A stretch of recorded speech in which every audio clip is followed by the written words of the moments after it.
bumangga, giba. Yun. Sir, isa pa. Kanina na hindi mo napigil ang sarili mo, nakapagsabi ka na sirang-sira na. Sino po yung tinutukoy natin? Sira na. Isko, tsaka si Hani Lacuna. Tama na yung mga palabas nila. Kunyari mag-away-away. Pero, nag-i-splitan lang sila, okay lang yun. Palabas Pero lang wag pala. na palabas lang. Huwag lang na lang gamitin. Tapos na. Wag na loko. Kasi kaya araw nila. Huwag na lukuhin ng taong bayan. Huwag lang lukuhin na lang. Katulad yan, maraming nakaupo pero ganito rito, siga dito, ganito. Alam na namin lahat yan. Kaya ibig ko ako, na ngayon, ibig ko pagbabago.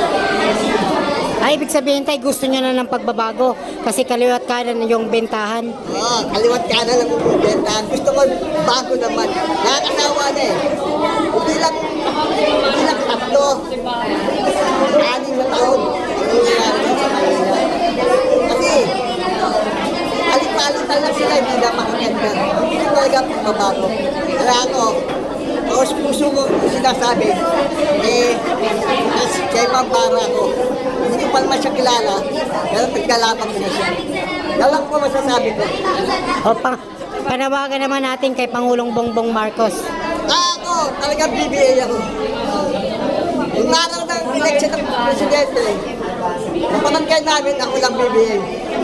Ang kalaban ko, Tay, bilang isang loyalista at sumusuporta po kayo kay Pangulong Bongbong Marcos at siyempre ang ating Miss Mara Tamundong ay ganun man ay isang loyalista din. Ano pong masasabi natin at bakit gustong-gusto nyo po si Miss Mara Tamundong?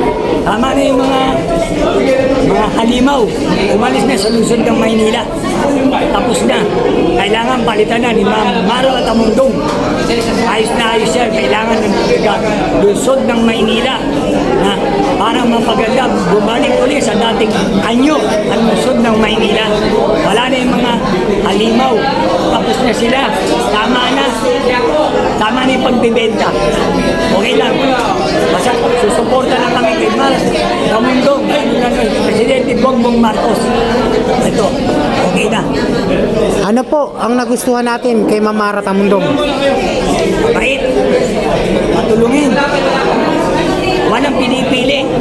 Sana lahat ng tao kagaya niya matupad ng tumulong ng maayos, hindi sa pera. Kailangan sa gawa. Makita ng taong mamamayan ng lungsod ng Maynila na gumagawa ng maayos. Na dapat si Mara Tamundong sa lungsod ng Maynila. Wala nang iba. Bumangga, giba. Yun. Sir, isa pa. Kanina na hindi mo napigil ang sarili mo, nakapagsabi ka na sirang-sira na. Sino po yung tinutukoy natin? Sira na. Isko, tsaka si Hani Lacuna. Tama na yung mga palabas nila. Kunyari mag-away-away. Pero, nag-i-splitan lang sila, okay lang yun. Palabas Pero lang wag pala. na palabas lang. Huwag lang na lang gamitin. Tapos na. Wag na loko. Kasi kaya araw nila. Huwag na lukuhin ng taong bayan. Huwag lang lukuhin na lang. Alam na. Oo, ayos lang mo. Basta huwag kakalimutan si Mara Tamundong. EPM, Mara Tamundong. Okay. Anong panawagan natin kay Pangulong Bongbong Marcos kung sakasakali? Presidente Bongbong Marcos, sana suportahan nyo si Ma'am Mara Tamundong ng lungsod ng Maynila para sa mayor ng Maynila. Wala na kayong dapat tulungan isip. Mara Tamundong ng lungsod ng Maynila dahil malaki na ang pagod niya sa senior citizen sa tulong ng ginagawa niya. Mr. President, ilan po yung request namin? Tulungan niyo si Ma'am Mara Tamundong. Okay po. Maraming salamat tayo. Ayan, atay, bilang isang loyalista po at syempre si Ma'am Mara Tamundong ay isang loyalista din ni Pangulong Bongbong Marcos. Ano po yung nagustuhan nyo sa ating Miss Mara Tamundong? nagustuhan ko po kay Mara Tamundong. Mara Tamundong.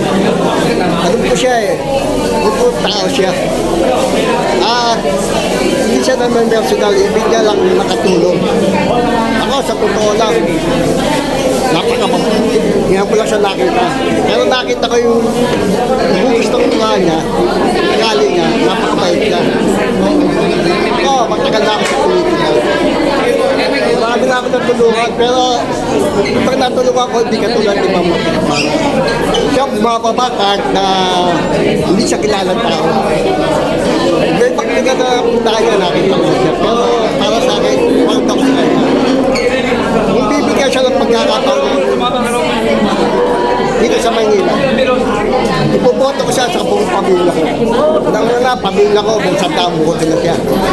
Dahil ako, napakalaking pamilya namin sa Talas. Saka, ilang ngayon, sa distrito 32, nandito isang barangay yan. Bawat ang barangay yan, bawat sa barangay yan, may 500 to 1,000 na katao. Pwede ko siya nilakad dyan, islaman, o kaya yung pagkakataon na makausap ko siya, ibababa ko siya doon sa distrito namin. Para makita ng mga tao kung sino si Bara. Para makilala na siya sa buong Maynila. Katulad yan, maraming nakaupo pero hindi rito, siga dito, ganito. Alam na namin natin. Kaya ibig ko ako. Ngayon, ibig ko pagbabago. Ay, ibig sabihin tayo, gusto nyo na ng pagbabago kasi kaliwat kanan yung bentahan. Oo, kaliwat kanan ang bumibenta. Gusto ko bago naman. Nakakasawa na eh. Bilang tatlo, 6 na taon ang nangyayari sa kanila. Kasi, alit-alitan lang sila, hindi na makaganda. Hindi ko talaga pagbabago. Kaya ako, taos puso ko sinasabi, kaya ibang para ako. Hindi ko pa naman siya kilala, pero pagkalaban ko na siya. Yan lang po masasabi ko. O, panawagan naman natin kay Pangulong Bongbong Marcos. Ako, talagang BBA ako. Yung araw ng election ng presidente, yung barangay namin, ako lang BBA. Ang kalaban ko, sa barangay namin, hindi sila nanalo, isko sila. BBA ako. Galing yung chairman sa amin, isa lang si Kagawad naman, labing dito kayo. Bakit natalo kayo ni Kagawad naman? Kaya sinabi ko, may prinsipyo ko eh. Kasi isko, walang prinsipyo yan. Puro pagbibenta lang yan.